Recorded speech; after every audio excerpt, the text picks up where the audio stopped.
Messieurs, dames, bonsoir et bienvenue à cette séance qui était supposée témoigner d'un débat, d'une rencontre entre Tigran Yegavian, auteur de ce bel ouvrage qu'il va nous présenter, Minorité d'Orient, et Joseph Yacoub, professeur honoraire à l'Université catholique de Lyon, qui a beaucoup écrit sur le monde syriaque. Mais malheureusement, le professeur Yacoub ne peut pas venir ce soir à cause des grèves, puisqu'il habite à Lyon. Donc sa présence parmi nous l'aurait empêché de pouvoir rentrer, ce qui aurait été vraiment dommageable pour lui. Donc excusez ce changement de programme, mais donc Tigran aura la responsabilité non seulement de parler de son ouvrage, mais parler des éventuelles thèses de Yacoub qui seraient critiques de son ouvrage. Voilà, donc tu vas jouer ce double jeu. Mais avant de commencer, l'IREMO m'a mandaté pour faire quelques annonces. Donc me voici ministre de l'Information. Et pour vous parler du prochain événement de l'Université populaire, le cycle 2019-2020. La prochaine demi-journée aura lieu le samedi 14 décembre, de 11h30 à 17h30. Et aura comme thème les spiritualités et les croyances hétérodoxes. Il sera question de soufisme, de gnosticisme, d'évangile apocryphe, de magie, de rituels de possession et de bien d'autres choses délicieuses et passionnantes. Voilà, maintenant que la publicité est terminée, je vais rentrer dans le vif du sujet. Il est de coutume dans ce genre d'événement de présenter les personnes, mais je vais te présenter doublement. Premièrement pour la forme et deuxièmement du cœur. Alors pour la forme, Tigran Yegavian, si présent, est diplômé de Sciences Po Paris et de Langso. Il est journaliste et arabisant. Il collabore notamment pour les revues Politique internationale, Diplomatie, Moyen-Orient, France-Arménie, Le Monde diplomatique, et il est membre du comité de rédaction de la revue géopolitique qui s'intitule « Conflit ». Ça, c'est pour la forme. Mais pour le fond, il est le cas de dire que je connais Tigran depuis, je crois, 2012, lorsque je l'ai vu la première fois à l'occasion d'une conférence que je donnais pas très loin d'ici au Collège des Bernardins. À l'époque, c'était le début de la guerre en Syrie et tout le débat autour du positionnement des chrétiens. C'était une conférence assez houleuse, si j'ai bonne mémoire, et Tigran est venu me voir à la fin pour me dire qu'il avait lu ma thèse de doctorat en théologie, ma deuxième, la théologie contextuelle arabe, et je me suis dit, il a eu la patience et le courage de faire ça, et en plus ça lui plaît, ça doit être un mec bien. Ce qui est le cas. Mais au-delà de cette petite note anecdotique et affective, Tigran et moi avons des points communs qui ne sont pas des moindres, puisque nous sommes des produits au carrefour de plusieurs cultures et de plusieurs civilisations. Tigran est d'origine arménienne. Il est né au Portugal. En France. Il a grandi au Portugal, puis il a vécu en France. Son père est alépin, d'Alep, donc il porte en lui et la culture occidentale, et la culture orientale dans son volet arabe, et la culture orientale dans son volet arménien. Un très beau mélange, à mon sens réussi, qui produit de belles lectures quand il est question de parler de cette terre d'origine qu'est le Moyen-Orient, ou le Proche-Orient si vous préférez. J'ai été très intéressé par les réflexions de Tigran qui apportent à la problématique des chrétiens d'Orient une vision un peu différente des visions que peuvent apporter des franco-français. Non qu'elles soient meilleures, toutes les visions sont nécessaires. C'est un peu le perspectivisme s'il est question de parler de philosophie. Néanmoins, ce croisement de cultures donne un regard différent qui ne tient pas seulement compte du prisme occidental, avec tout ce qu'il y a de beau qu'il peut apporter, mais qui tient compte aussi d'une lecture orientale qui n'est pas sans rejoindre la question identitaire qui, il me semble, t'est chère. Voilà pour la seconde présentation que je souhaite faire de Tigran Yegavian. Moi-même, vous me connaissez peut-être, je m'appelle Antoine Fleifel, je suis un habitué de cette maison. avec qui je collabore depuis 2011, que ce soit sur le plan des cours de langue que je donne, les cours de libanais, ou que ce soit au niveau d'autres activités, soit de rédaction, soit de conférences que nous avons faites ensemble. Et d'ailleurs, la prochaine activité aura lieu le 29 février, toujours dans le cadre de l'Université populaire, et elle évoquera la problématique des chrétiens d'Orient, mais aussi des fondamentalismes idéologiques qui sévissent dans la région où ils vivent. Je suis moi-même universitaire, philosophe et théologien, et voilà, c'est suffisant, franco-libanais, pour parfaire la gloire des cultures. Mais maintenant, parlons de ce qu'il y a de plus important pour cette soirée, c'est-à-dire le livre de Tigrane. Donc, Minorité d'Orient, les oubliés de l'histoire, livre paru aux éditions du Rocher, en l'an 2019, de grâce.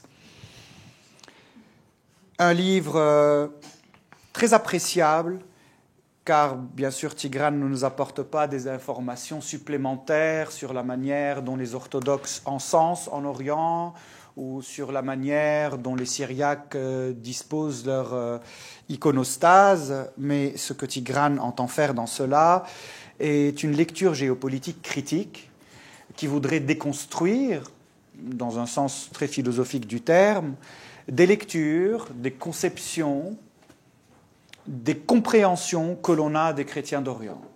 Des lectures et des constructions qui dépendent et de l'Occident, notamment le XIXe siècle, avec ses célèbres instrumentalisations géopolitiques, des constructions qui dépendent des chrétiens d'Orient eux-mêmes, qui parfois peut-être lisent leur présence d'une manière pas tout à fait adéquate, et des conceptions aussi qui relèvent de certaines écoles de compréhension de l'Orient, notamment des écoles orientalistes. Donc, c'est ce qu'il me semble être l'une des choses les plus importantes que tu apportes dans ton ouvrage, donc cette lecture critique et de déconstruction, d'autant plus qu'en le faisant, tu nous apportes des éléments qui n'ont presque jamais été traités, ou même jamais été traités, dans les livres, qui sont assez nombreux quand même, depuis au moins une décennie sur les chrétiens d'Orient, à savoir des détails sur des aspects qu'on aime un peu taire en France, c'est-à-dire les milices chrétiennes qui existent en Syrie, d'un côté ou de l'autre, du côté des régions sous contrôle de l'État syrien ou de l'autre région sous contrôle des Kurdes, et d'autres réalités qu'on aime mettre de côté parce que ça ne correspond pas à une image idéale qu'on a de ces chrétiens d'Orient, toujours victimes de cet islam méchant et parfois du sionisme qui se cache derrière leur Bethléem.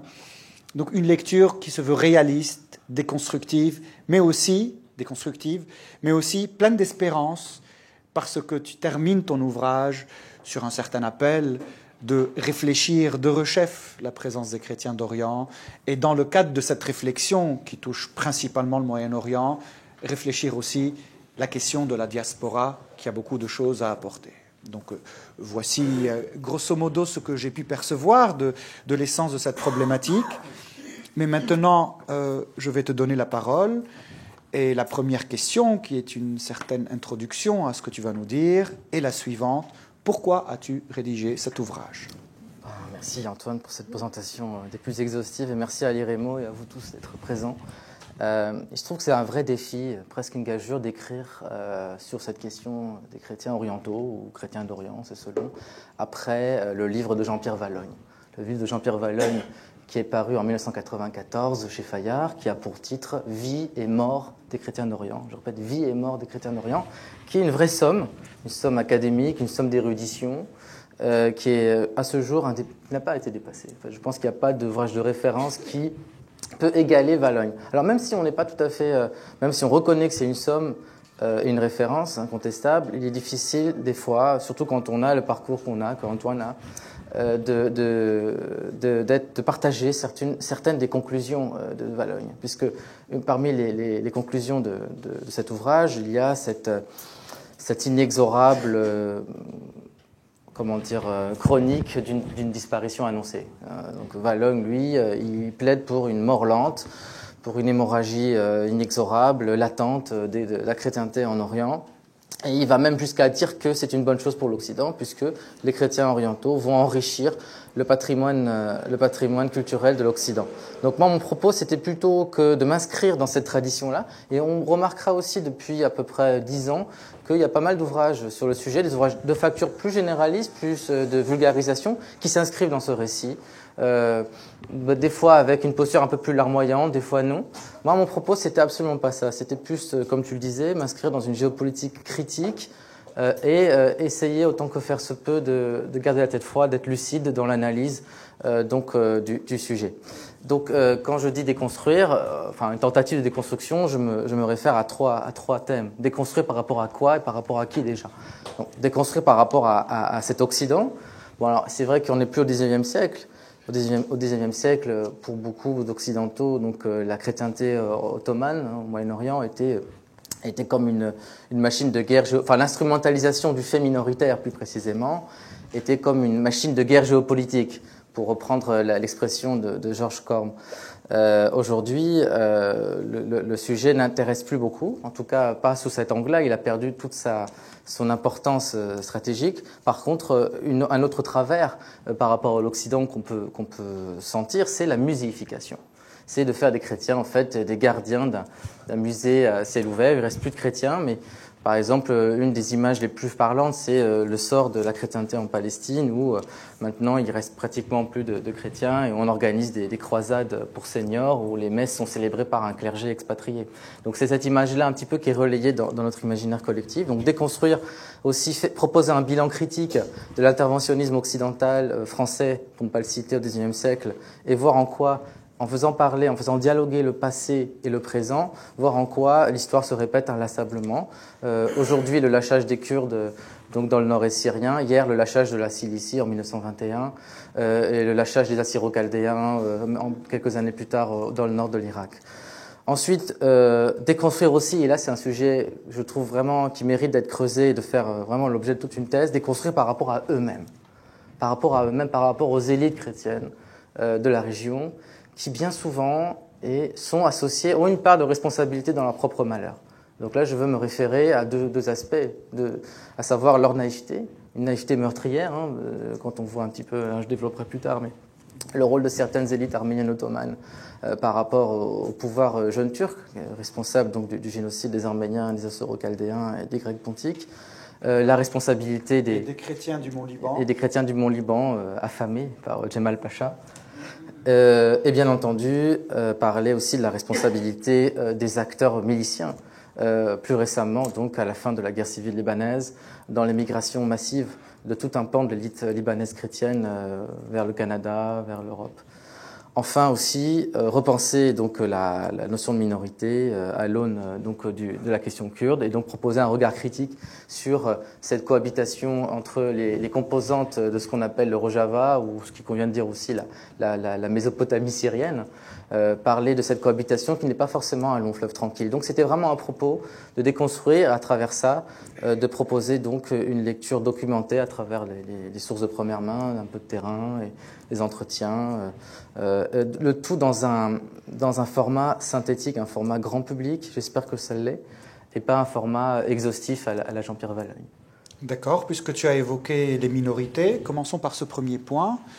Ton livre parle beaucoup des chrétiens d'Orient, principalement des chrétiens d'Orient, mais tu ne l'as pas appelé chrétiens d'Orient, les oubliés de l'histoire, mais minorités d'Orient. Est-ce pour te distinguer parce qu'il y a tellement d'ouvrages qui ont le terme chrétien d'Orient dans leur titre, ou parce qu'il y a un message derrière cela ? Déjà, l'expression chrétien d'Orient ne me paraissait pas tout à fait convenir.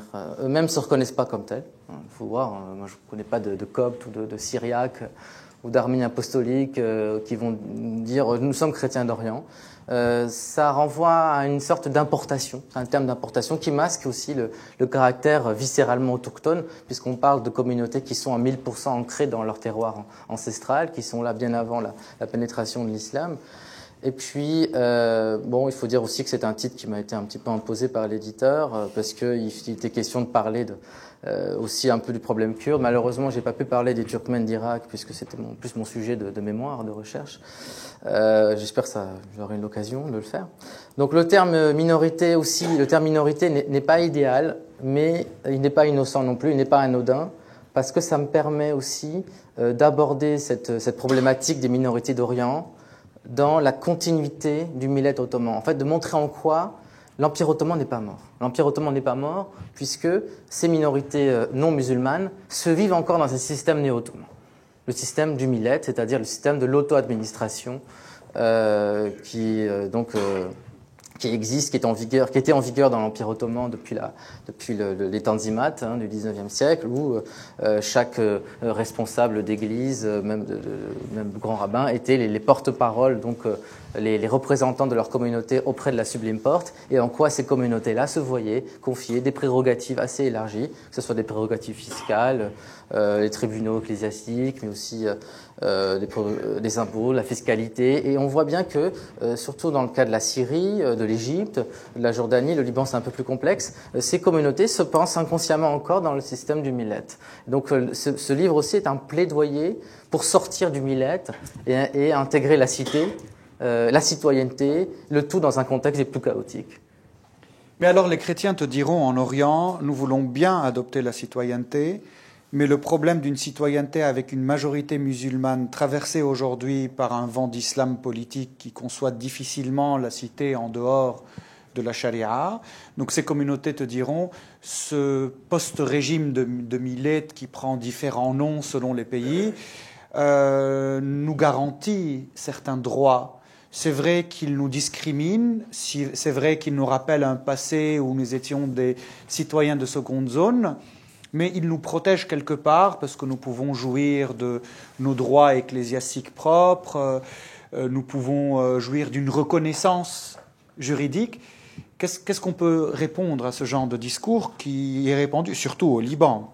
Je pense qu'il y a un héritage empoisonné du millet ottoman, parce que les chrétiens sont quelque part dans une sorte d'anachronisme, puisqu'on voit bien le décalage abyssal entre la réalité de ces sociétés qui évoluent et puis la maintenance d'une institution figée et le confort, c'est une situation confortable aussi pour ces églises, puisque le système ottoman en fait a largement faussé cette institution en investissant des patriarches de responsabilités civiles, en les désignant comme des représentants politiques de leur communauté, avec tous les honneurs, les privilèges, de sorte que le pouvoir ottoman les a détournés de leur mission spirituelle et pastorale, et pour les engluer dans des préoccupations profanes. Donc c'est quelque part cette permanence, ça joue un vrai comment dirais-je, c'est un vrai effet pervers pour ces communautés, étant donné que elle étouffe toute velléité de la part d'une société civile laïque, d'une intelligentsia sécularisée chrétienne, porteuse d'un autre discours,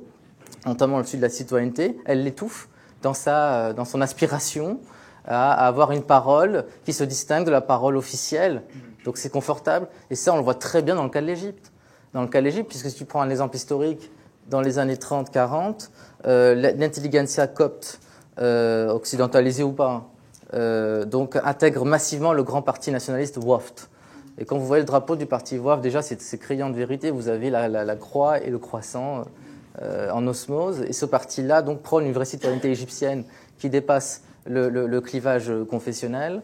Et on voit bien comment progressivement, surtout après la guerre des 6 jours, avec l'islamisation de la société qui a été aussi alimentée par le pouvoir de Sadat, qui avait intérêt à neutraliser l'opposition communiste en donnant des gages aux frères musulmans, comment c'était aussi dans l'intérêt du pouvoir égyptien de se débarrasser de cette société civile copte laïque, et aussi on a assisté à un repli confessionnel. Un repli confessionnel qui n'était pas évident. Enfin, on ne pouvait pas le penser dans les années 30-40. Donc il y a eu un recul, en tout cas, de cette citoyenneté sécularisée. Alors, toutes ces tensions vécues d'un point de vue social, d'un point de vue religieux, d'un point de vue géopolitique, je vois ici plusieurs couches. Je vois la couche géopolitique, Empire ottoman, et puis les États qui ont succédé à cet empire. Je vois ici les origines coptes, syriaques, arméniens, maronites, etc. Je vois l'appartenance aux États nouveaux qui ont été créés, et je vois de grandes questions qui sont à la source de la manière dont on définit cette région du monde, des questions comme celle de l'arabité, de l'islamité, des problèmes comme ceux du sionisme, du confessionnalisme. À la croisée de tout cela, où est l'identité de ces chrétiens? Comment pouvoir comprendre cette identité qui est en construction permanente, en construction non pour elle-même, mais aussi avec des mythes qui accompagnent ces constructions? Comment pouvoir l'envisager? Déjà, prendre compte, reconnaître la mosaïque, c'est-à-dire la première exigence citoyenne, c'est de reconnaître la mosaïque, c'est de reconnaître toutes ces trajectoires qui font la diversité d'un Orient menacé, une diversité de plus en plus menacée. C'est une exigence. Et proposer en deuxième temps un bilan critique de ce qu'a pu être l'idéologie nationaliste arabe. Et je pense qu'il est important aussi conceptuellement de faire la part des choses entre d'une part l'arabité, l'Uruba, et le nationalisme arabe, le Qawm al-Arabi, le goût pan-arabe, qui a été très souvent dans l'histoire porté par des chrétiens, souvent de rite grec-orthodoxe. Et donc là, on va faire parler aussi Joseph Yacoub qui n'est pas là, c'est l'occasion, puisque n'oublions pas que donc, au début des années 40-50, on a tout un pan de l'intelligentsia libanaise, syrienne, Michel Aflaq, Constantin Zoureir, pour ne pas les citer, qui vont penser la nation arabe comme matrice spirituelle. Ils vont s'inspirer donc de la lecture de Renan, de tout un pan de la philosophie allemande aussi pour cristalliser donc cette aspiration à un idéal pan-arabe pour dépasser le clivage islam-chrétienté avec plus ou moins de succès. Or, ce qu'on constate aussi, et là c'est la critique que fait Joseph Yacoub, c'est qu'il y a une négation totale de l'héritage syriaque puisqu'on fait remonter l'histoire de la région au 7e siècle. C'est-à-dire qu'avant le 7e siècle, il n'y a pas d'histoire. Il n'y a pas dans l'historiographie arabe, l'impact de la civilisation syriaque, le patrimoine syriaque, araméen classique, littéraire, philosophique, toute cette tradition de passeurs jouée par les intellectuels, les prêtres syriaques donc en Orient, est effacée, alors qu'on oublie qu'il y a une vraie osmose entre les deux langues, entre la langue arabe littéraire, le fusha, et le syriaque. Là. Et tout cela est nié, et on reconstruit donc un mythe sur le panarabisme. Et donc Yacoub, qui malheureusement n'est pas là et qui pourrait l'exprimer de façon beaucoup plus limpide, se désole de cette négation, de ce déni de soi. Comme si en fait il y avait un vrai déni ou un complexe de la part de tous ces intellectuels qui ont vraiment essayé de fondre leurs conditions de minoritaires, de dhimmi, dans une patrie arabe mythifiée qui va s'étendre de la Mauritanie au Koweït. Et donc on voit aussi comment ça a été récupéré aussi par les régimes baasistes de la région, comment par exemple le régime d'Assad a voulu nier aussi le rôle de Michel Aflaq, et comment Saddam Hussein de son côté a voulu insister sur la conversion réelle ou licite de Michel Aflaq à l'islam quelques heures avant son décès en 1989. Mais tout ce que tu es en train d'exposer, c'est l'arabisme. Effectivement, il mérite toute cette critique. Et l'arabité que tu as évoquée tout à l'heure. L'arabité, c'est le sentiment d'appartenance. Donc on peut pas renier un grec orthodoxe ou un melkite ou même un arménien arabisé, un catholique souvent, son appartenance à la nation arabe, ne serait-ce que par la pratique de la langue. Et c'est une réalité. C'est une réalité. Il faut faire la part des choses et surtout délester cette appartenance de toute charge émotionnelle. Alors aussi, on voit par exemple dans le cas des nationalistes arabes, c'est intéressant ce qui se passe en Israël. En Israël, on parlait de Palestiniens jusqu'en 1948. Ceux qui sont restés en Israël sont devenus des Arabes israéliens. Aujourd'hui, l'État d'Israël leur nie cette arabité et leur dit « vous êtes des Araméens ». Vous êtes des Araméens, donc sur leur carte d'identité maintenant, tu seras là pour me contredire, mais bon, on a inscrit cette nouvelle appartenance. Et on voit aussi en diaspora comment ces appartenances évoluent, se modulent, se transforment.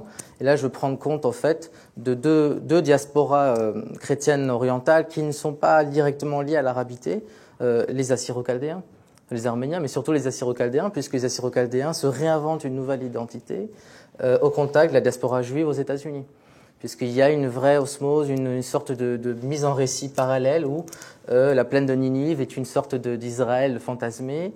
Et il y a beaucoup d'échanges. C'est intéressant de voir ce qui se passe en ce moment, par exemple, entre les responsables des diasporas assyro-chaldéennes d'Amérique du Nord et de la diaspora juive, qui organisent des voyages ensemble en Israël, qui font des colloques sur l'araméen, comment ressusciter l'araméen, comme s'inspirer de ce qu'ont fait les Israéliens par rapport à l'hébreu.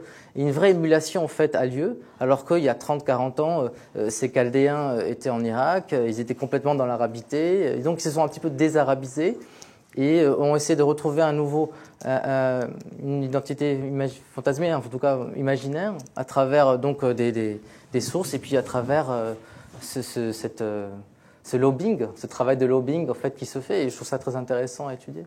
En parlant de l'arabisme et de l'arabité, nous étions en Orient, nous lisions la problématique de la présence des chrétiens à partir des problématiques orientales, qui ne sont pas sans racines occidentales bien sûr, puisque l'arabité pour nombre de théologiens et de penseurs chrétiens est porteuse de lumière et porteuse de droits de l'homme, mais ce sont de belles fables et de belles chansons qui ont difficilement trouvé leur chemin vers la concrétude de la vie. Mais puisque tu parles de l'Occident, faisons le bon, regardons les choses à partir de l'autre rive. Quels sont les défis de l'Occident hier et aujourd'hui par rapport à ces communautés, les rapports, les relations et tout ce qui peut en découler? Alors, ce qu'Henri Laurence parle beaucoup de questions d'Orient, il rappelle souvent que cette question d'Orient, c'est d'abord une question d'Occident. Et là, pour le coup, il cite l'historien Arnold Toynbee pour dire en quoi cette question d'Orient est une question d'Occident, dans la mesure où il était dans l'intérêt de deux puissances impériales occidentales, la France et la Grande-Bretagne d'une part, et l'Empire russe, donc de se procurer des communautés clientes, des clientèles locales pour étendre leur sphère d'influence dans un empire ottoman agonisant. Compte tenu de cette importance géostratégique, on est vraiment dans un carrefour, la route des Indes, la Syrie, etc. Donc, qu'est-ce que je vais... cette instrumentalisation, en fait, elle est très concrète. On le voit très bien comment elle s'implique donc au lendemain de la Première Guerre mondiale, Sykes-Picot, et comment en fait il y a des communautés clientes qui apparaissent à partir du début de la moitié du XIXe siècle. L'intervention de Napoléon III au Mont-Liban, une intervention à caractère humanitaire pour protéger les Maronites, alors que on observe aussi une forte puissance démographique, puisqu'ils représentent quand même démographiquement un rôle important. Et en quoi aussi, si instrumentalisation il y a, parce qu'instrumentalisation il y a, c'est une réalité, celle-ci se fait aussi dans l'autre sens. Et ça, c'est intéressant parce que j'ai pu le constater en lisant les écrits de Bernard Héberger, grand historien des chrétiens orientaux, que dès le XVIIIe déjà, il y a des élites maronites donc du monde de la montagne qui vont aller chercher auprès des cours d'Europe, qui vont aller en Italie, en France, un soutien, un appui logistique, financier à leurs revendications, partant du fait qu'il y a une vraie communion depuis Saint-Louis. Alors là aussi, on va faire remonter plein de récits apocryphes. Je veux parler de cette fameuse lettre que Saint-Louis aurait rédigée donc aux Maronites, de soutien. Donc ça, je pense que cette lettre, elle est apocryphe.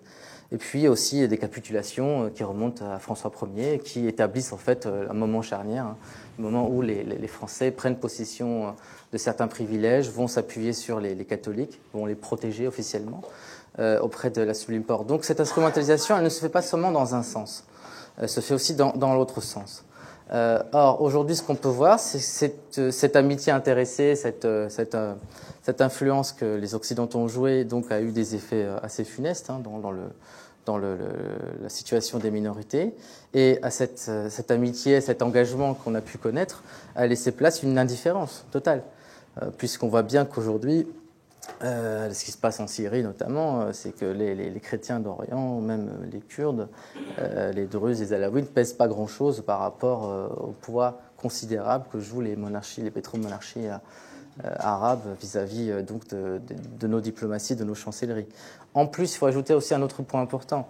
Jadis, donc à l'époque des Levantins, à l'époque où donc la France pouvait s'appuyer sur tout un relais de communautés urbaines, levantines, polyglottes, qui parlaient français, italien, donc d'Alexandrie jusqu'à Antioche. Aujourd'hui, les chrétiens ne sont plus des médiateurs.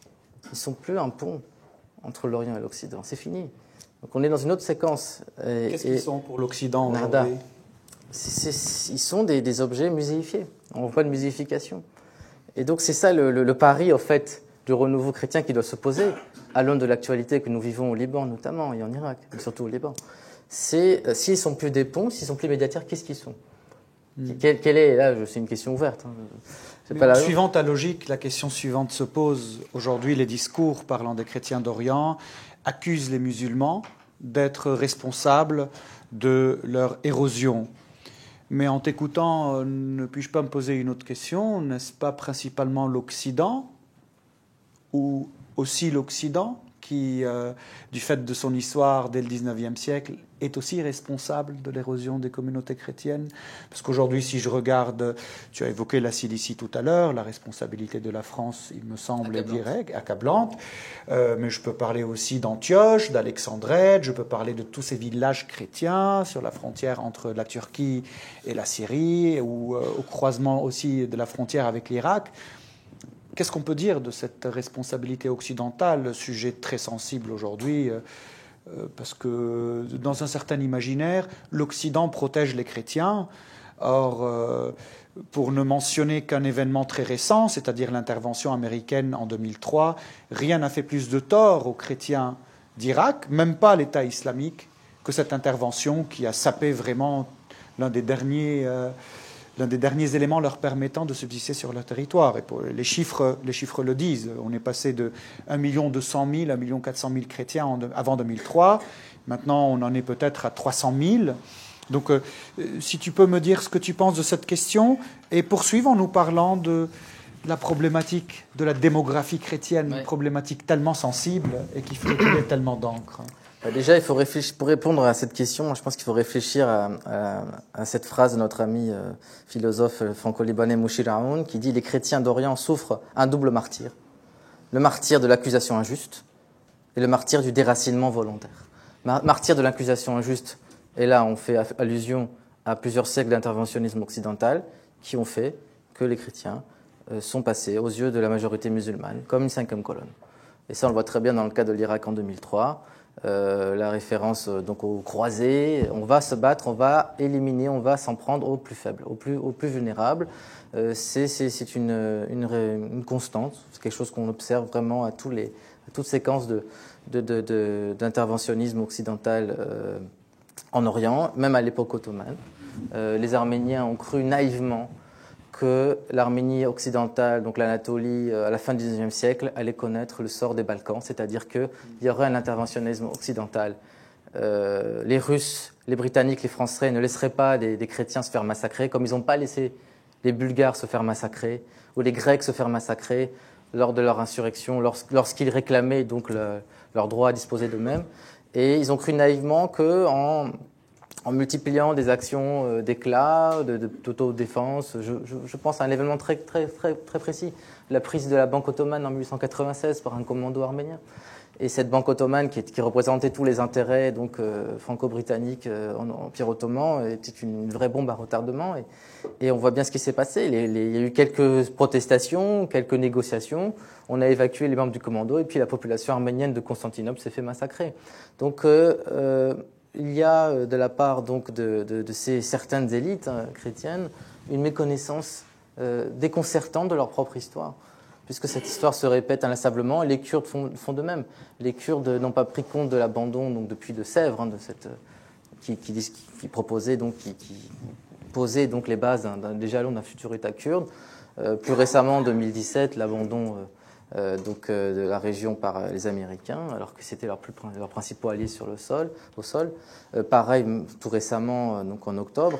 Et ce qui est assez déconcertant aussi, c'est le fait que la France était quand même à 50 km, l'armée française est à 50 km je crois Jalablousse, je dis une bêtise, mais en tout cas là, le site de Lafarge, il y avait des unités des forces spéciales qui étaient parfaitement en mesure d'intervenir pour freiner, en tout cas pour intimider l'armée de l'air turque qui bombardait en fait les positions kurdes.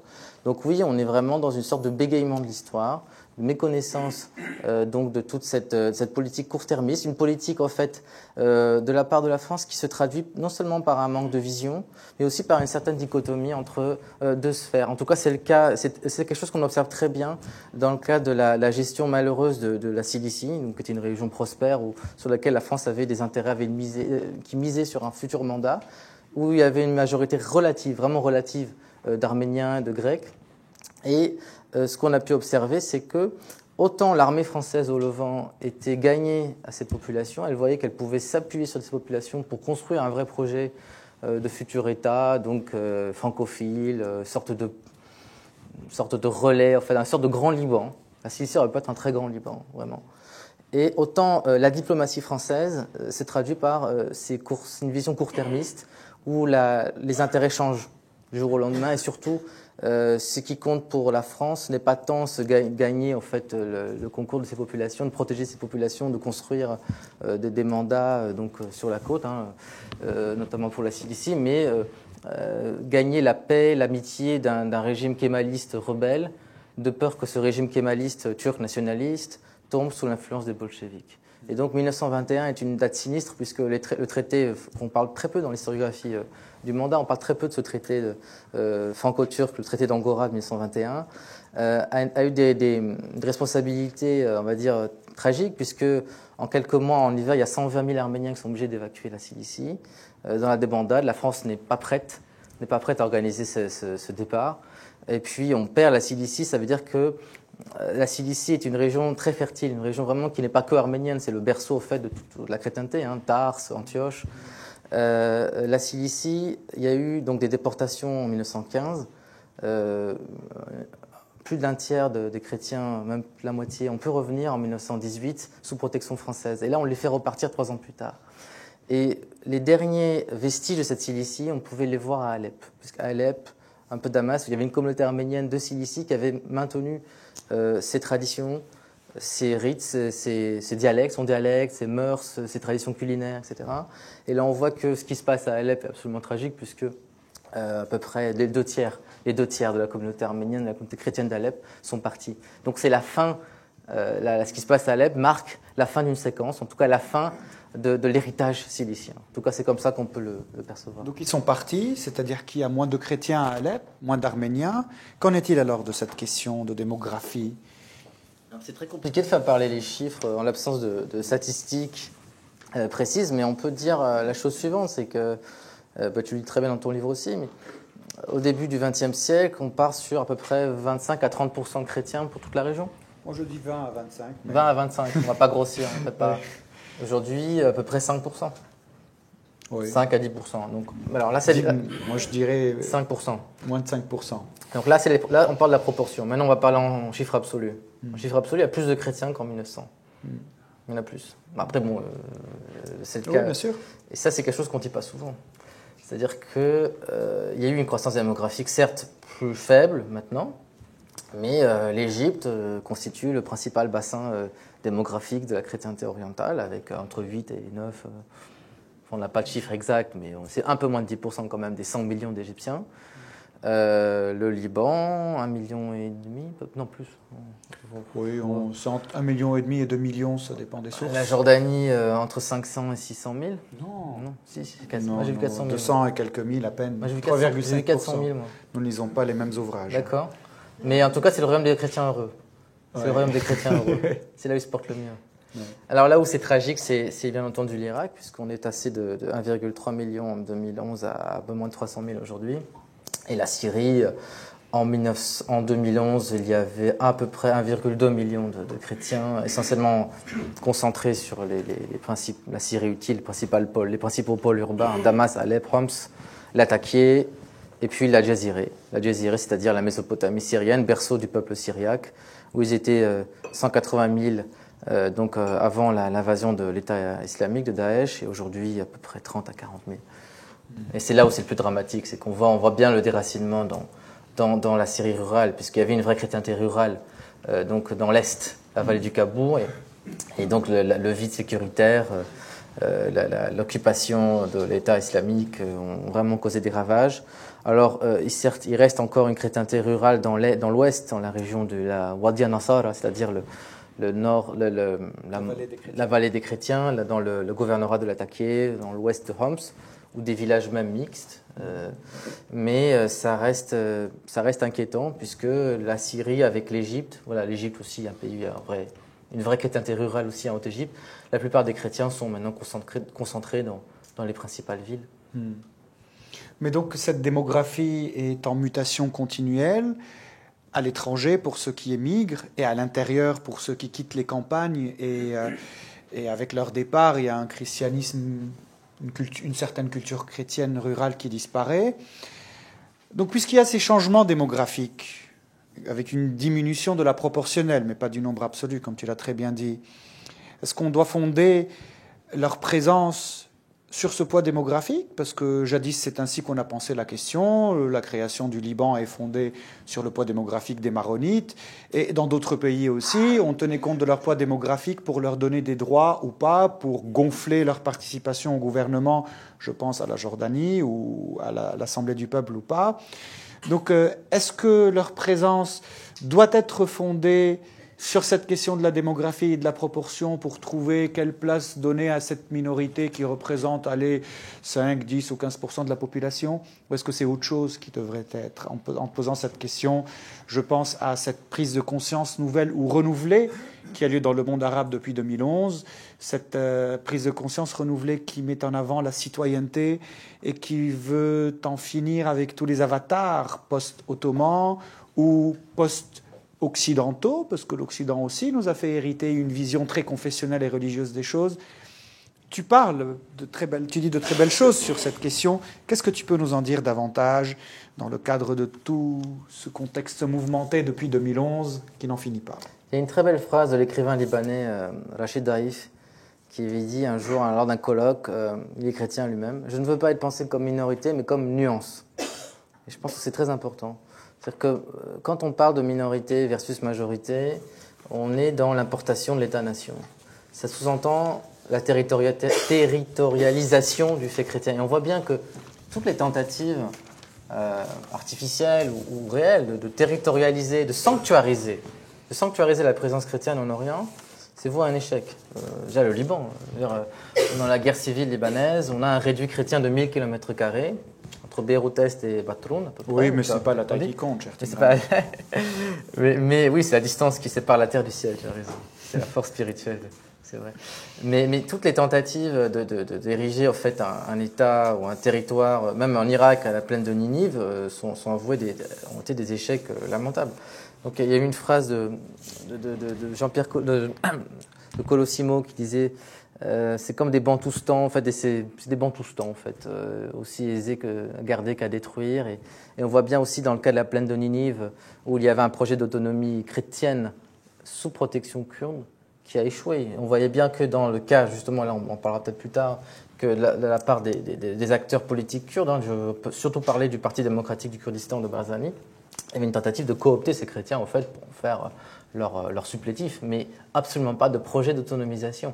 Donc là, tant qu'on continue à raisonner majorité versus minorité, on passe à côté de l'essentiel. Et comment faut-il raisonner alors aujourd'hui? Alors c'est encore très difficile, mais en termes d'éducation et de citoyenneté, d'aspiration à la citoyenneté, parce qu'on ne peut pas brûler les étapes compte tenu de la gravité du contexte actuel. Donc c'est le travail que tu as fait notamment dans ta thèse de théologie contextuelle, c'est-à-dire le travail de tous ces gens, de tous ces hommes d'exception que tu cites dans ta thèse théologie contextuelle arabe, modèle libanais, qui ont pensé la coexistence, la cohabitation islamo-chrétienne, mais surtout à réenraciner ces communautés dans le contexte actuel, c'est-à-dire à la lumière du contexte de ces sociétés, c'est-à-dire quelle réponse l'Église peut donner à des problèmes très précis, très concrets, c'est-à-dire le conflit israélo-palestinien, l'islamisation, l'émigration, tous ces problèmes-là qui sont des problèmes qui touchent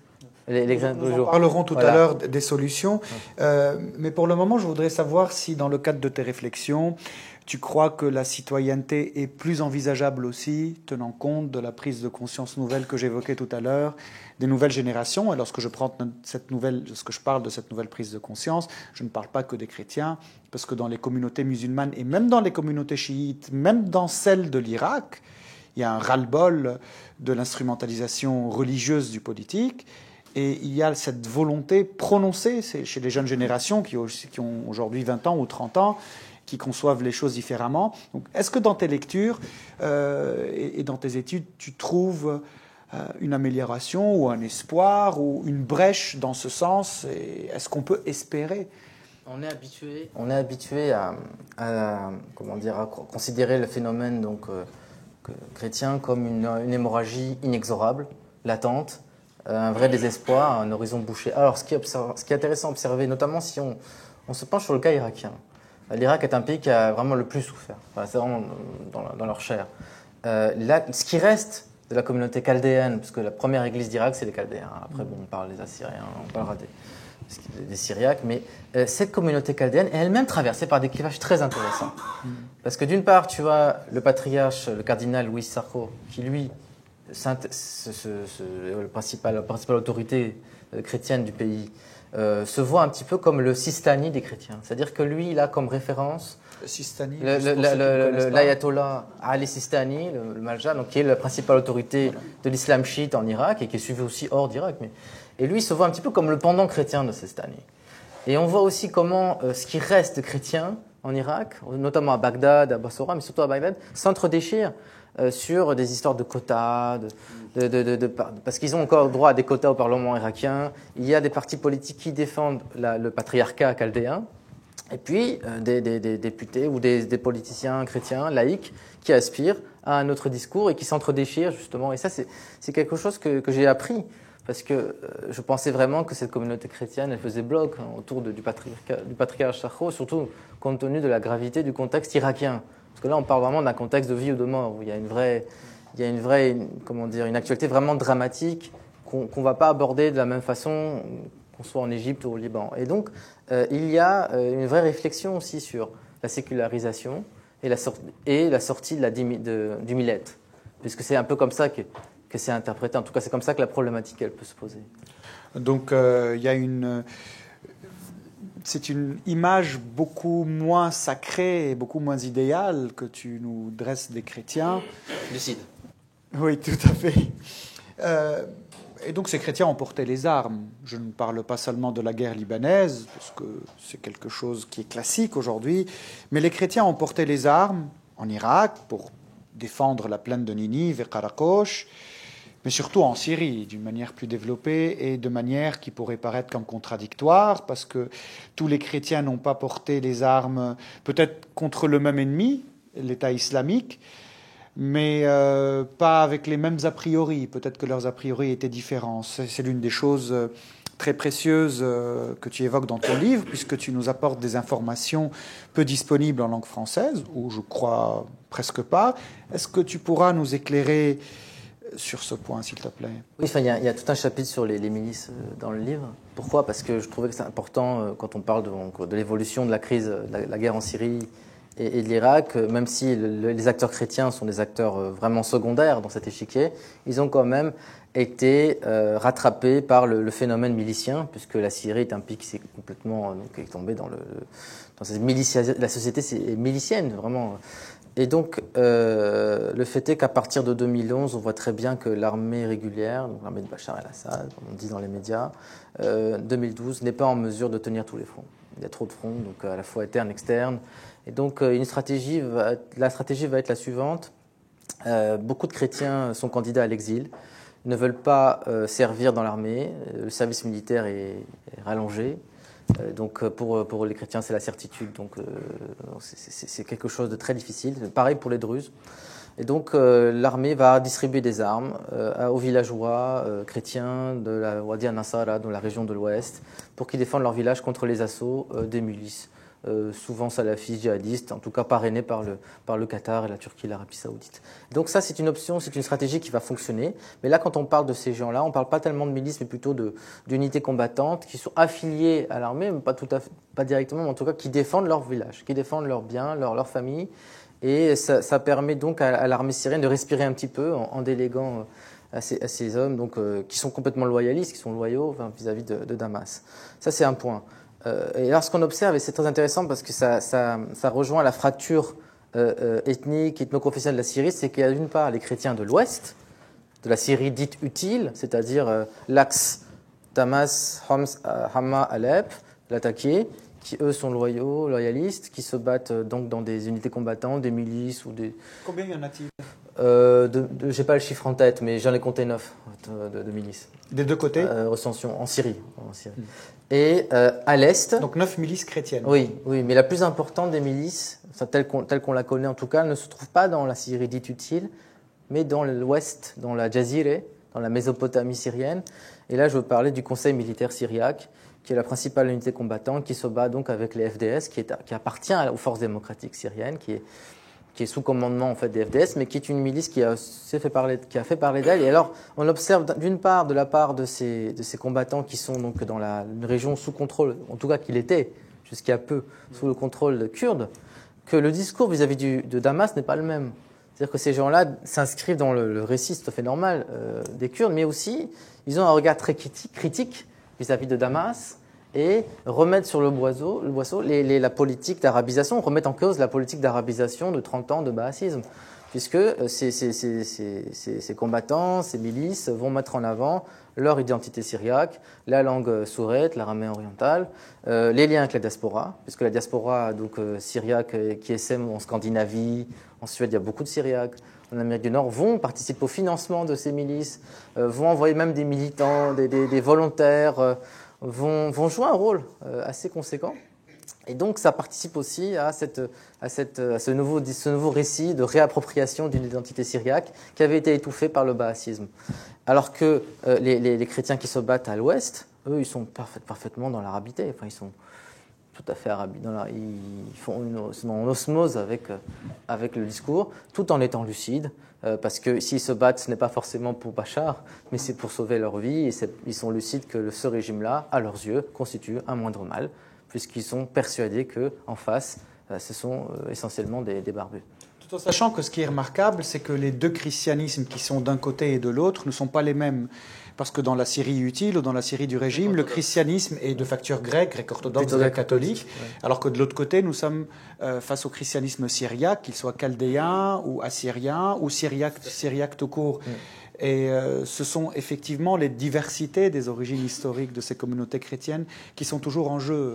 Raison de plus de ne pas mettre tous les chrétiens, même du même pays, dans le même panier, parce que la diversité est très profonde. Et puis, pardon de t'interrompre, mais ce n'est pas les mêmes trajectoires. Parce qu'on parle pour les Syriaques donc de populations qui ont massivement fui l'Irak après les massacres de 1933. Parce que les Assyriens ont été assez naïfs, certains Assyriens, de croire que les Britanniques, en échange des bons et loyaux services que les Assyriens avaient accordés à l'armée britannique pour faire le rôle de police contre les Kurdes et les Arabes. Donc, les Assyriens rêvaient d'une Assyrie autonome, indépendante, d'un foyer national assyrien, comme un foyer national juif en Palestine. Ils ont cru vraiment que les Anglais allaient les aider. Et on voit bien que dès 1932, donc, l'État irakien se constitue. Et donc, les chrétiens assyriens d'une part et chaldéens se divisent de façon très, très concrète en deux parties. D'une part, ceux qui poursuivent ce rêve, cet irrédentisme. Je parle des Assyriens, de Malchimoun, l'église assyrienne d'Orient, qu'on appelle aussi nestoriens. Et d'autre part, les Chaldéens qui sont catholiques, leurs cousins chaldéens qui, eux, ont une posture beaucoup plus pragmatique et qui vont jouer le arabisant, et surtout loyalistes, qui vont jouer le jeu de l'État irakien, cet État complètement artificiel, mais ils vont être pragmatiques et de surcroît épargnés. Alors qu'en 1933... Et récupérer les sièges parlementaires des Assyriens pour eux. Oui, et on voit bien... Et alors, c'est dramatique pour les Assyriens, parce qu'ils étaient quand même majoritaires. Maintenant, c'est l'inverse qui se produit. Les Assyriens sont tout à fait minoritaires. Alors, ces Assyro-Chaldéens sont venus en Syrie, de l'Est, parce qu'ils étaient massacrés en Irak. Et ils vont créer des villes comme Hasakeh, la ville de Hasakeh qu'on parle aujourd'hui dans les médias, et la ville natale de notre ami Joseph Yarkoub, qui lui vient donc de cette histoire, et qui était, jusque dans les années 60, pratiquement à majorité chrétienne, mais pas enracinée dans la Syrie, à l'image des communautés gréco-orthodoxes, melkites, même arméniennes, parce qu'il y avait des Arméniens avant le génocide en Syrie, ça ne le dit pas. Avant de passer à la conclusion et aux perspectives, j'ai encore une petite question curieuse à te poser. Nous avons parlé des Grecs, nous avons parlé des Syriaques en Syrie, et les Arméniens, quelle est leur participation politique ou leur positionnement? Est-ce qu'ils ont pris les armes pour défendre leur région ou pas?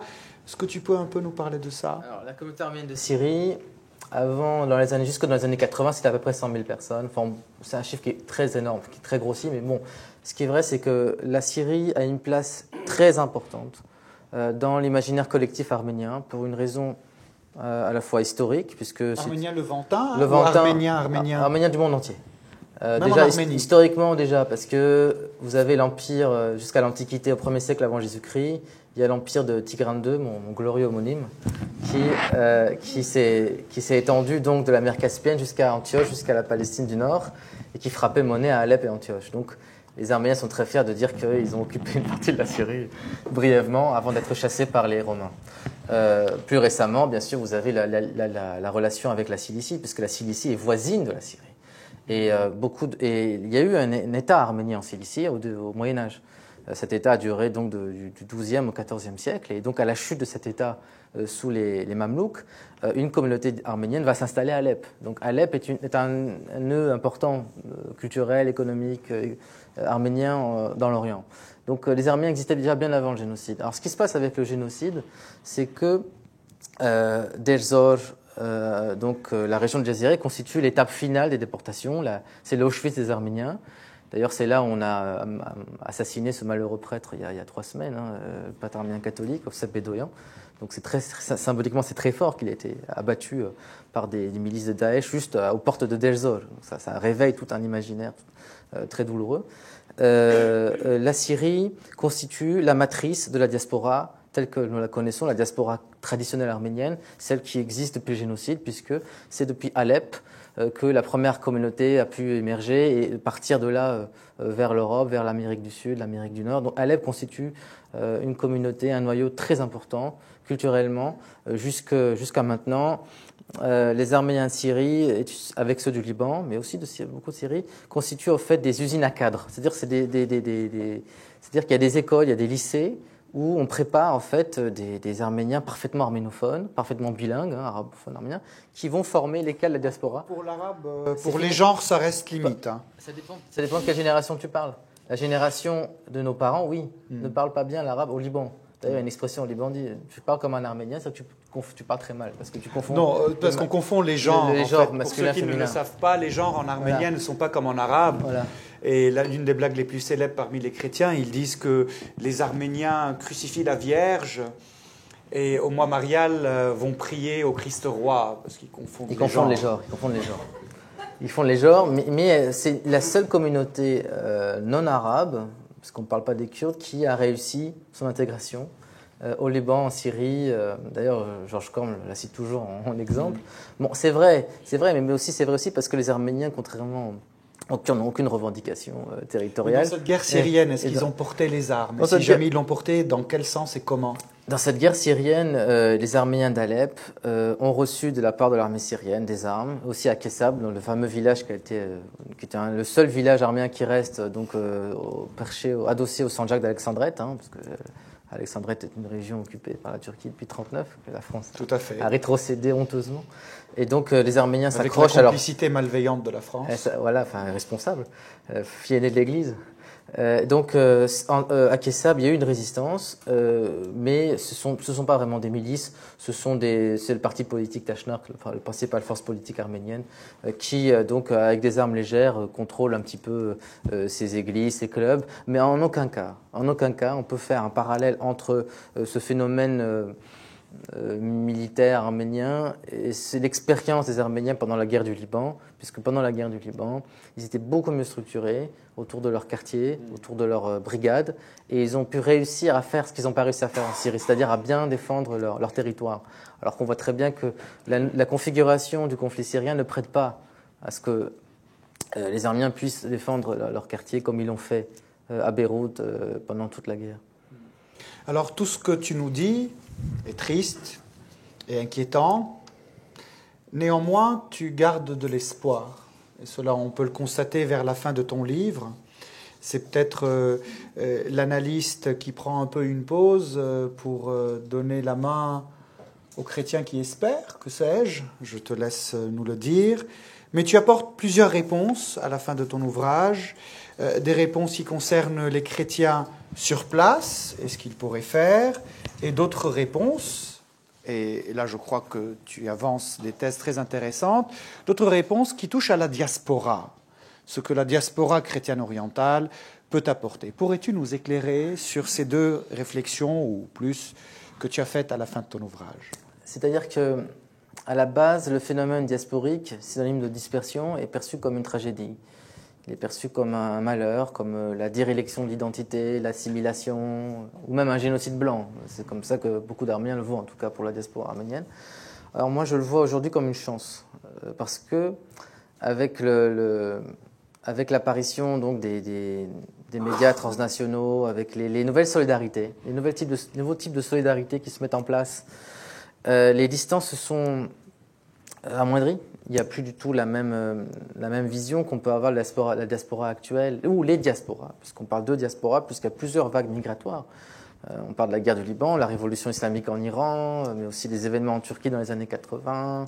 Tout ça a permis à ce qu'une nouvelle diaspora puisse émerger, transmettre, s'assimiler, s'intégrer, et aussi la mondialisation telle que nous la vivons aujourd'hui permet à la diaspora de mieux se structurer et de jouer un rôle beaucoup plus efficace vis-à-vis des communautés d'origine, puisqu'on ne peut pas parler de diaspora s'il n'y a plus de patrie. S'il n'y a plus de patrie, c'est plus une diaspora sinon.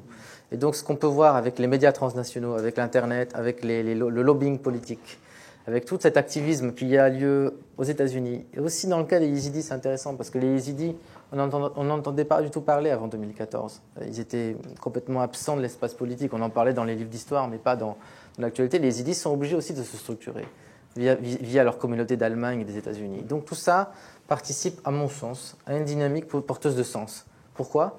Parce que ces diasporas ne vont pas rester recroquevillées sur elles-mêmes, elles jouent déjà un rôle transnational, à l'échelle transnationale, qui fait sens et qui est porteur de modernité aussi pour les communautés d'origine. Je prends pour exemple le clergé. Alors, c'est vrai que le clergé n'a pas encore fait son aggiornamento, c'est-à-dire que là, il y a un vrai problème de formation de cadres. Mais le pari, le défi, c'est de former des cadres, des prêtres, pas forcément que des prêtres, des écoles, etc., qui sont dans la dualité, qui sont dans le bilinguisme, qui sont dans la transmission, mais surtout qui se pensent de façon à la fois duelle et qui sont capables, en retour, d'apporter un vent nouveau. Et je trouve que ce que font les Dominicains, par exemple, à Bagdad, c'est extraordinaire, parce qu'aussi, ils font marcher cette diaspora.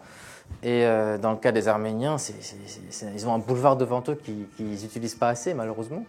Mais le changement va venir à la diaspora en tant qu'acteur à part entière, en fait, de ces minorités, puisqu'ils sont dans la dualité. Alors, une diaspora qui fait quelque chose pour rejoindre un effort qui s'effectue en Orient, qu'est-ce qu'il faut faire, entre autres ? Alors, on a des outils. On a des outils pour la réflexion. On a les universités. Donc là, au Liban, tu as l'université Agazian aussi, qui forme des cadres, qui vont aux États-Unis, puis qui reviennent aussi, qui peuvent revenir au Liban, etc. Et en dehors aussi de la communauté arménienne, si on parle de règle générale, elles peuvent être porteuses d'un nouveau discours. En tout cas, dépouiller, délester, en fait, de tout cet anachronisme qui est le millet ottoman. Et je pense que le fait qu'on soit en Occident en contact de démocratie libérale, le fait qu'on porte ce message de défense de la diversité d'Orient, on ne le fait plus maintenant. On ne le fait plus sous d'un point de vue confessionnel. On le fait on le défend cette cause, non pas sous un angle confessionnel, mais sous un angle sécularisé, au nom des droits de l'homme, au nom de la promotion des droits de l'homme et du respect de la dignité humaine. Et ça, c'est un thème. Bon, je ne dis pas que c'est pas une panacée, mais c'est une piste. C'est une piste intéressante qu'il faut approfondir absolument, parce qu'il y aura toujours plus de diaspora. En tout cas, la diaspora, elle va grossir, elle va continuer. Elle a des structures qui sont fragiles, qu'il faut renforcer, tenant compte qu'on est dans une logique de village globalisé, où il y a des allers-retours, il y a des nouvelles solidarités. Et encore, moi qui suis journaliste, je le vois tous les jours dans ma pratique du journalisme diasporique, il y a des réseaux journalistes qui sont porteurs, en fait, d'une nouvelle identité. En fait. Avant de faire face aux questions, est-ce que tu souhaites dire une dernière chose ? Non, vraiment merci d'être là. Et puis surtout, le message, c'est ça. C'est vraiment ce que je viens de dire, c'est de ne pas défendre les chrétiens d'Orient ou les Druzes parce qu'ils sont chrétiens ou parce qu'ils sont Druzes ou alaouites ou turkmènes ou quelle que soit leur confession, mais aussi en tant que membre d'une diversité menacée, en tant qu'humain, victime en fait de la barbarie, de l'arbitraire, et promouvoir en fait la diversité au nom des droits de l'homme. Vraiment de séculariser cette question tant qu'on peut le faire, et qui n'est pas qu'une affaire de soutane, qu'une affaire de citoyenneté, Et c'est ça qui pour moi, est un vrai enjeu, et c'est le pourquoi du livre. Oui. Merci beaucoup, Merci Antoine.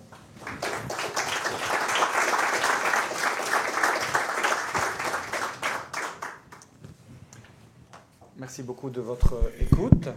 La parole est à vous.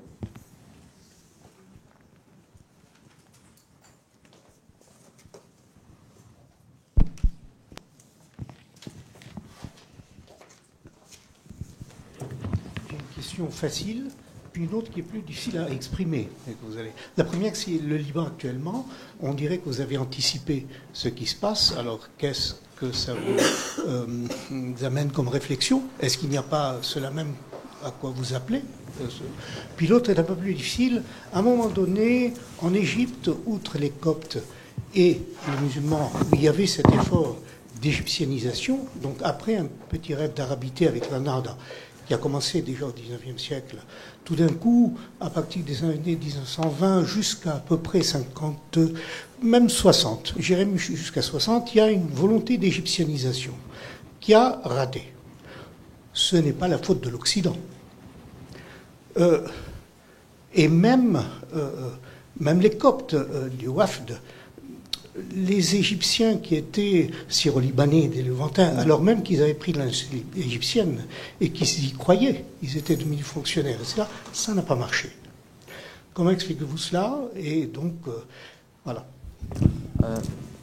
Pour le Liban, en fait, ce qui se passe aujourd'hui, c'est l'achèvement naturel du chaudron libanais, l'achèvement d'une dernière séquence qui avait commencé déjà dans les années 2000 avec les successives révoltes prônant la laïcité, l'abandon du statut personnel.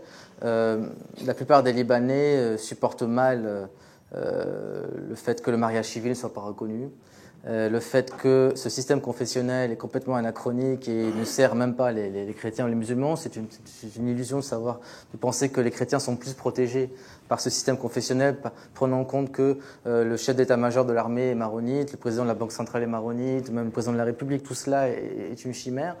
Et surtout, le caractère complètement absurde du fait que l'article 75 de la Constitution libanaise, réformé après les accords de Taïf, pose le système confessionnel comme transitoire. On est dans une période de transition depuis 1990. Et donc, c'est quelque chose qui était tout à fait... Non, même depuis les années 20. Hein. 20. Mais c'est reformé. Et donc, cette transition devient possible. Les issues sont intéressantes, mais quelles sont-elles? La promotion de la citoyenneté, déjà par l'éducation, par la diaspora libanaise. Je crois qu'Antoine est bien placé pour moi pour répondre à cette question. C'est ta soirée. C'est ta soirée. Mais mais le problème, c'est la classe politique libanaise, parce qu'on voit bien que cette classe politique libanaise, elle est profondément enracinée dans le clientélisme et dans certaines pratiques féodales. Et il est très difficile de voir émerger un gouvernement de technocrates qui soit à la fois représentatif des aspirations populaires et puis... la partie s'annonce assez serrée, donc c'est vrai que jusqu'à aujourd'hui il y a un sans faute parce que quand même il y a une vraie maturité, une vraie responsabilité. Et c'est comme si le Liban naît aujourd'hui en fait. C'est comme s'il y avait une renaissance.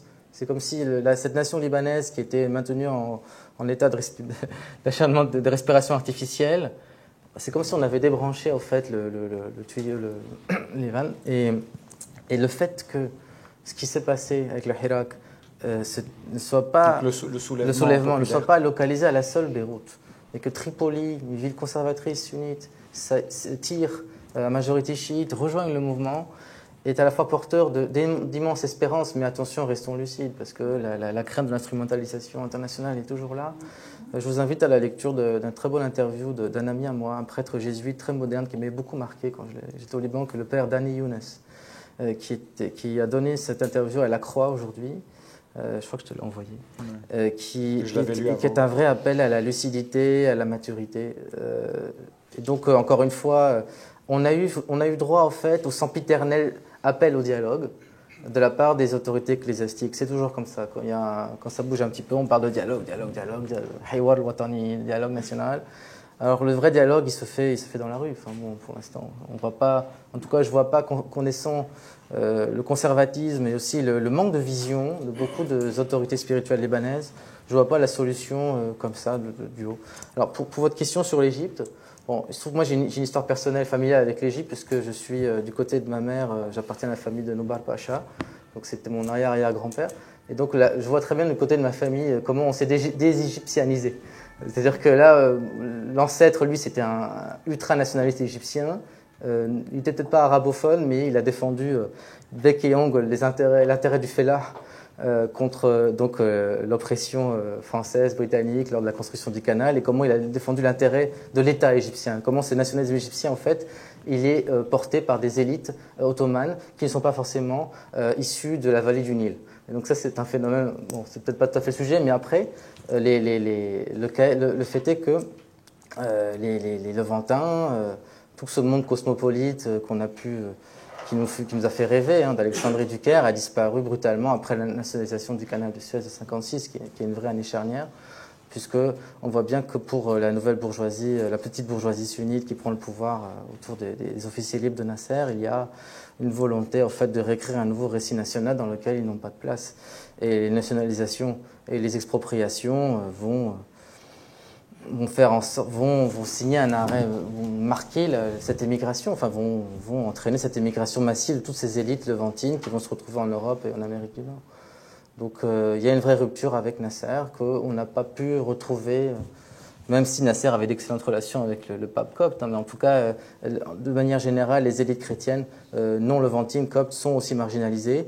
C'est le cas aussi pour la Syrie sur Hafez el-Assad, puisque le discours d'Hafez el-Assad, c'était de mettre en valeur donc, le fait que les Alaouites doivent coopter les autres minorités non musulmanes sunnites pour garantir la stabilité du pays. Donc on pense qu'il va y avoir une cooptation, mais il n'y a même pas de cooptation, puisque les chrétiens ont toujours été...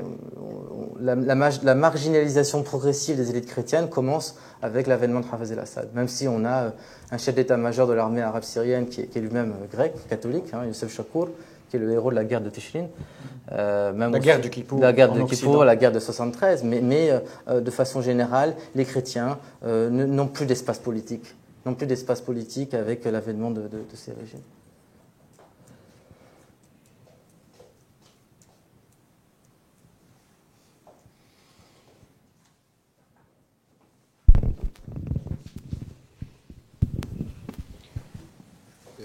Merci pour l'objectivité de votre discours, surtout concernant la Syrie que je connais très bien.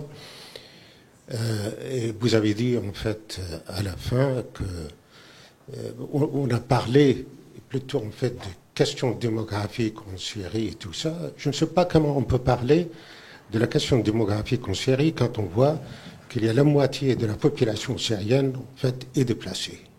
Et plus que le quart de la population syrienne se trouve en dehors de la Syrie, en dehors de la frontière. Donc, en fait, les chrétiens ont subi exactement la même chose. Les chrétiens sont partis, surtout depuis l'arrivée, en fait, de Assad au pouvoir en Syrie. Quand on regarde Alep, par exemple, qui comptait à peu près 300 000 Arméniens, Alep, dans les années 50.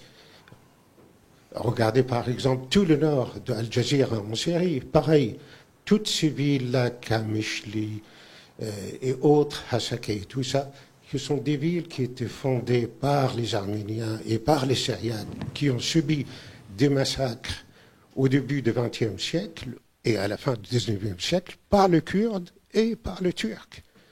Ils sont fondés, en fait, dans les années 20, ces villes-là, et après, ce sont les Kurdes qui sont arrivés, qui ont commencé à dégager. Combien de milliers de chrétiens sont partis de Kamishli? Et pourquoi ils sont partis de Kamishli?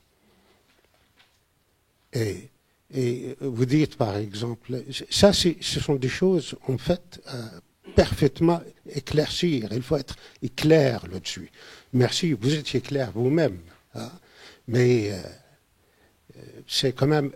Je reviens, si vous me permettez, sur la question de l'arabité. L'arabité que M. Flayel a poussé sur la... Pardon.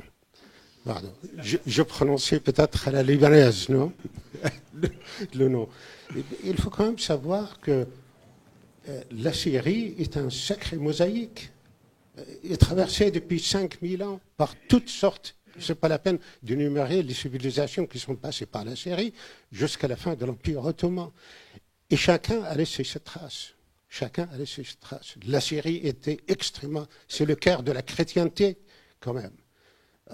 Jusqu'à pratiquement au 8e siècle, mais encore au 9e, 10e siècle, il y avait énormément de chrétiens qui étaient convertis à l'islam pour des raisons politiques et financières.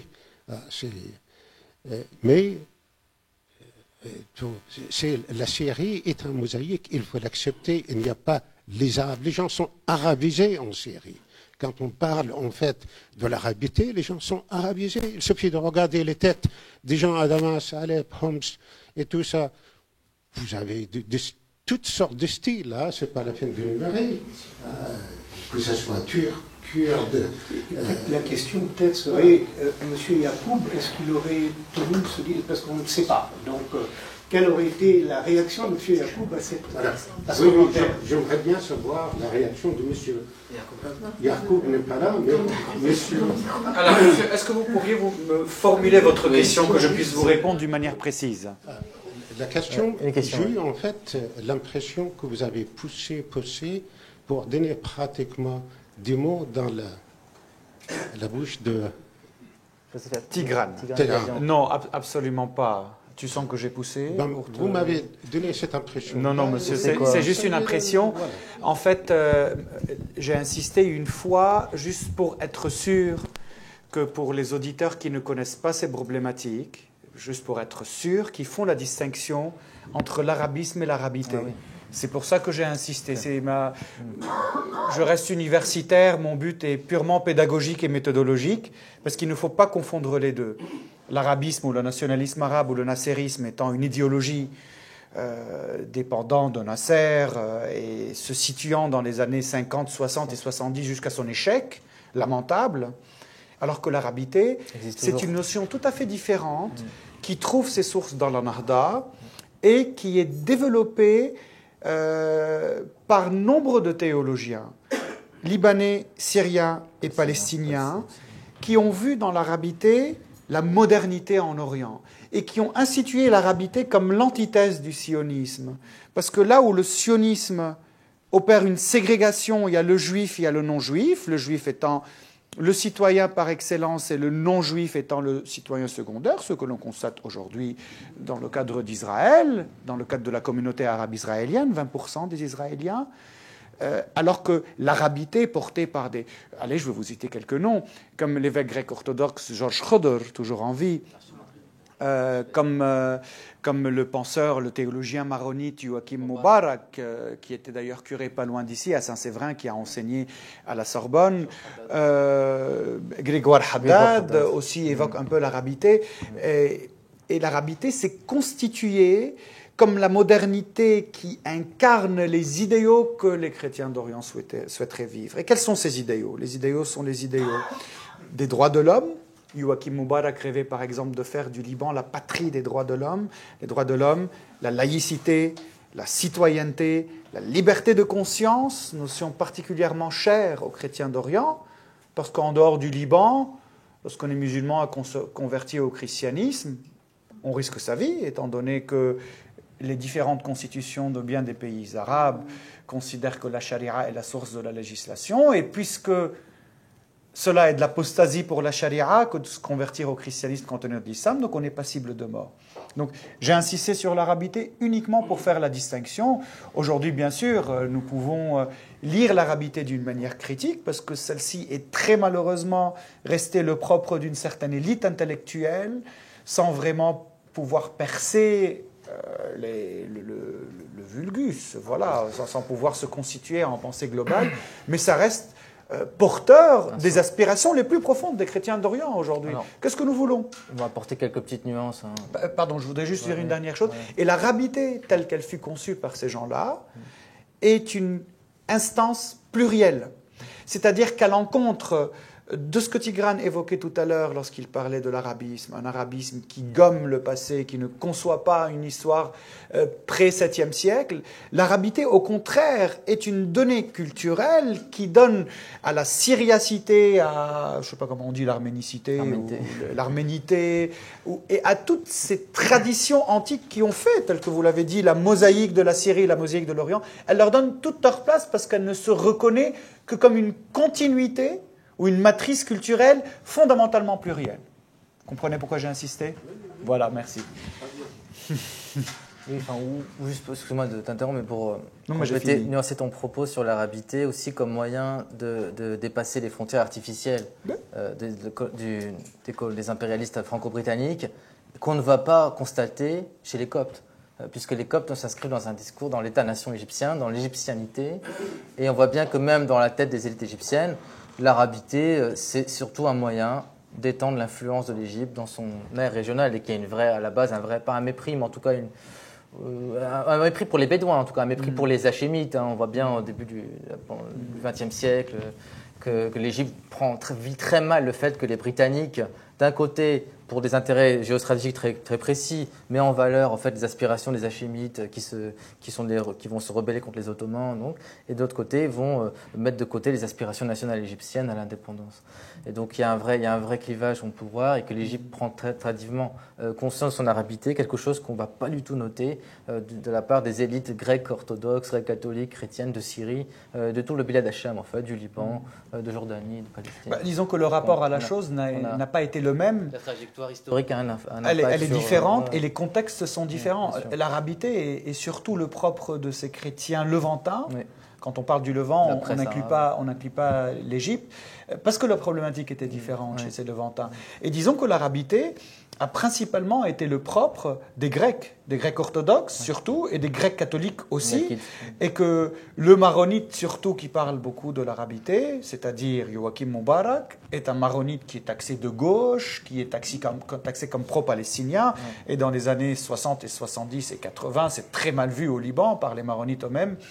Pourtant, il est l'un de ceux qui ont le plus rendu service à l'Église maronite, puisqu'elle a exhumé son héritage et puisqu'il a mis en avance des principes de dialogue islamo-chrétien et une lecture théologique de l'islam très originale et très nécessaire pour l'évolution des choses. Avec les chrétiens d'Orient, on doit tout le temps contextualiser, on doit prendre cas par cas, contexte par contexte, époque par époque. Parce que les chrétiens d'Orient ne sont pas un musée, comme tu le dis. C'est une réalité vivante qui forcément évolue aujourd'hui. Ces mêmes principes qui étaient portés jadis par l'arabité, al-urba, on traduit ça en arabe, peuvent aujourd'hui être exprimés d'une manière différente, puisqu'il y a une certaine déception vis-à-vis de certains concepts, mais l'essence reste la même. C'est la dignité de l'être humain, c'est la citoyenneté, c'est la diversité dans la société, et ce sont surtout des sociétés civiles ou laïques que l'on espère.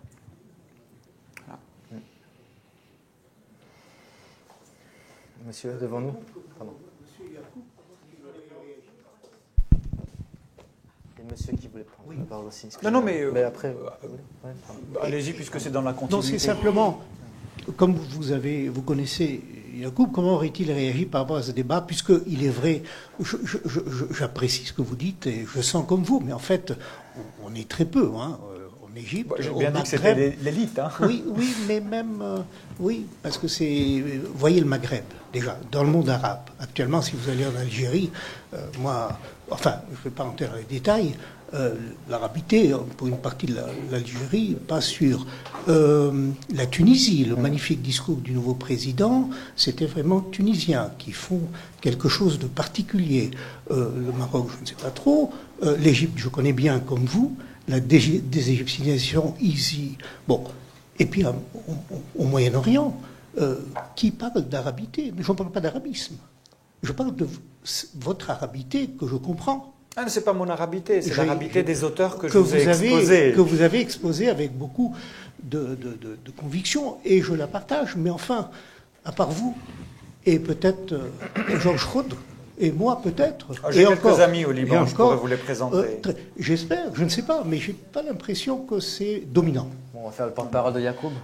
Non, vas-y. Alors, Yacoub aurait dit je suis syriaque de culture arabe. Je pense qu'il aurait dit je suis chaldéen de culture arabe. Mais après, lui, c'est son histoire familiale aussi. Ses parents, déjà, ne sont pas nés en Syrie. Ils sont nés à Hasakeh. Hasakeh, il faut comprendre, lui, il est né dans les années 30, je crois qu'il est né en 1934. Un an après le massacre de 1933, donc sous la Syrie mandataire.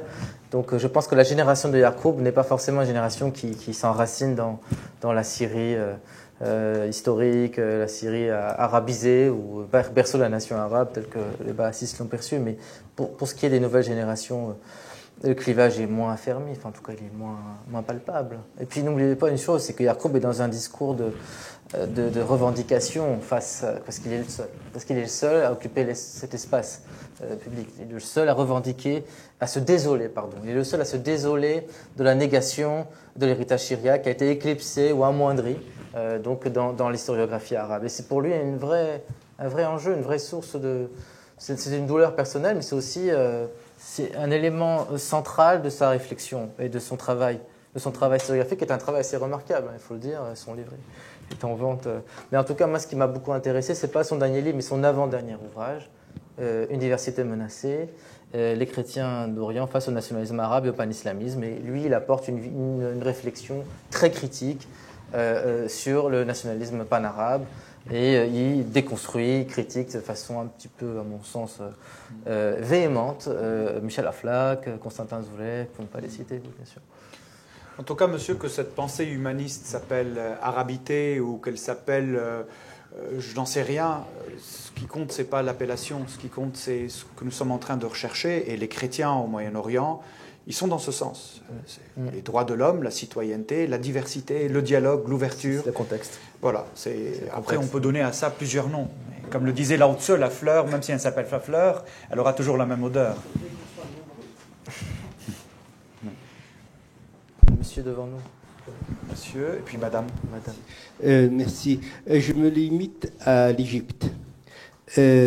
Comment expliquer la schizophrénie des dirigeants égyptiens qui laissent la bride au discours antichrétien, la formation des élèves entre les mains des salafistes, et ceux qui sont au pouvoir, c'est-à-dire l'armée, gèrent l'économie dont elle profite largement.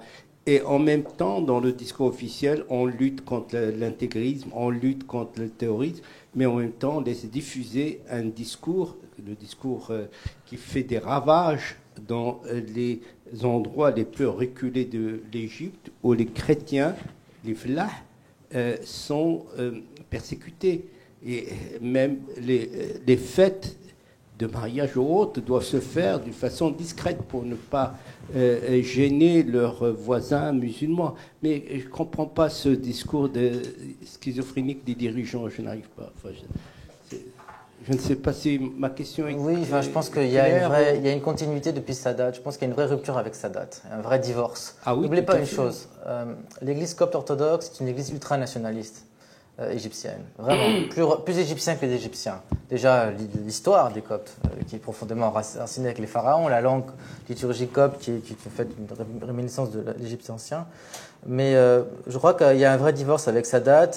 Lorsque, après Camp David, les accords de paix israélo-égyptiens, le pape Shenouda interdit les fidèles à se rendre en pèlerinage à Jérusalem, et que cette surenchère, ce nationaliste, a eu des effets funestes au niveau des relations entre l'État et l'Église, puisque depuis 1977, donc depuis cet embastillement, parce que le pape Shenouda a été embastillé, il a été mis en résidence surveillée pendant pas mal de temps, hein, jusqu'à la mort de Sadat en 81 même. Non, même, il est resté, je crois, jusqu'en 84. 84, donc 3 ans après l'arrivée au pouvoir de Moubarak. Et donc on voit une vraie coupure entre avant et après. Et depuis, donc, au niveau de l'État, au niveau de la tête du pape et des autorités égyptiennes, il y a une sorte de mise en scène médiatique, où on va prôner un dialogue, on va dire, courtois, mais on va apporter aucune solution sur le terrain, puisque la rue est laissée aux frères musulmans qui vont en fait accroître leur influence dans le cadre en fait de la politique qui a été celle de Moubarak, en fait, hein, qui a dit on ne veut pas de frères musulmans au Parlement, mais on leur laisse la rue.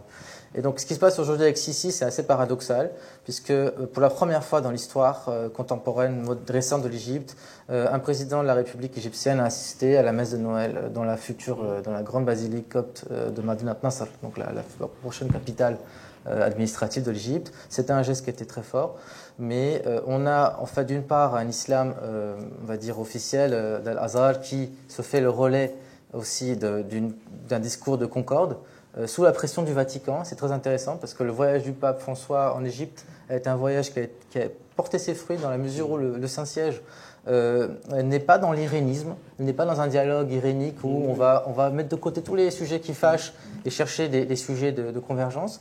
Et ça je veux parler surtout du rôle du cardinal Torrent qui vient de décéder, le Jean-Michel Torrent, qui est en fait l'ancien ministre des Affaires étrangères entre guillemets du Saint-Siège, hein, qui a développé toute une théorie de ce que doivent être les relations entre le Saint-Siège et le monde arabo-musulman. Donc ça a apporté en quelque mesure ses fruits. Alors pour ce qui est de la schizophrénie, n'oubliez pas que l'Égypte est un pays qui a cédé tout un pan de sa souveraineté à l'Arabie Saoudite, puisque l'Arabie Saoudite wahhabite exporte massivement une idéologie mortifère qui, certes, s'il combat les frères musulmans, n'en est pas moins plus néfaste et menaçante pour la cohabitation islamo-chrétienne. Et là, on parle de choses très concrètes sur le terrain. Le wahhabisme exporte son idéologie via plusieurs biais, les médias, mais aussi les migrations et tout cet islam en fait qu'on connaît en Égypte, c'est un islam en partie d'importation. Les salaires des imams. Bien sûr. Oui. Juste la dernière question. Les zones d'influence du wahhabisme dépassent largement l'Égypte, puisque l'Arabie Saoudite, d'après Pierre Conesa, dépense entre 6 et 8 milliards de dollars, excusez du peu, rien que pour sa propagande salafiste. Mais 100 milliards en 40 ans, monsieur. Pardon ? 100 milliards en 40 ans. Oui, c'est... Oui. Non. Toi, Fawzia, tu comptes tes intérêts. Non, il a raison. Hein. Plusieurs sources indiquent un chiffre qui double. Vous êtes optimiste. Toujours. Non. Oui, alors le deuxième point, justement, cette schizophrénie concerne les manuels d'éducation religieuse, de catéchisme dans ces pays. À la radio, à la télé, on parle de l'ouverture, de la coexistence entre les chrétiens, les juifs et les musulmans, mais quand on se penche, quand on lit les manuels d'éducation islamique à l'école primaire et secondaire, c'est hallucinant, y compris en Afrique du Nord. On se dit, mais attends, mais ces gens-là vivent sur quelle planète, les dirigeants? Tenant un discours de concorde, de cohabitation, j'aime pas le mot tolérance parce qu'il a une charge de condescendance, mais en même temps, dans les manuels d'éducation religieuse, on prépare des générations à haïr leurs prochains parce qu'il est chrétien et les juifs. Là, je ne comprends pas, c'est aussi une schizophrénie, c'est peut-être moi qui suis fou. Voilà, madame, peut-être.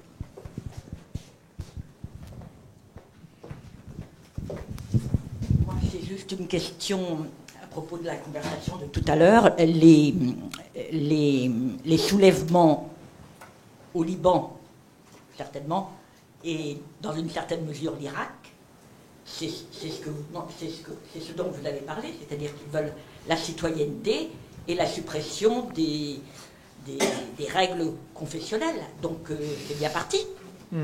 Ça fait partie des revendications. Oui, enfin, surtout le problème est beaucoup plus profond.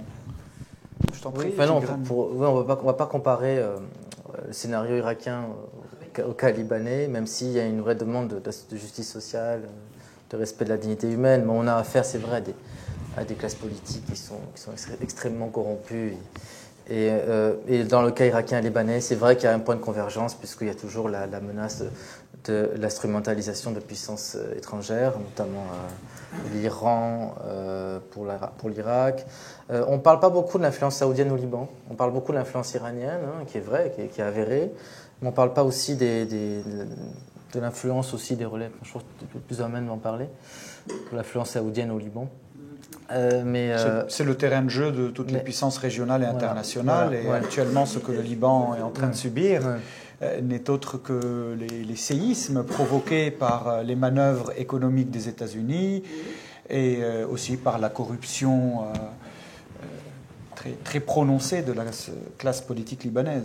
En tout cas, tout parti confondu. Le propos, c'est de se garder d'un discours, on va dire, romantique, triomphaliste, de lendemain qui chante, compte tenu au fait de la profonde vulnérabilité de cette société civile qui est encore au stade de l'embryon.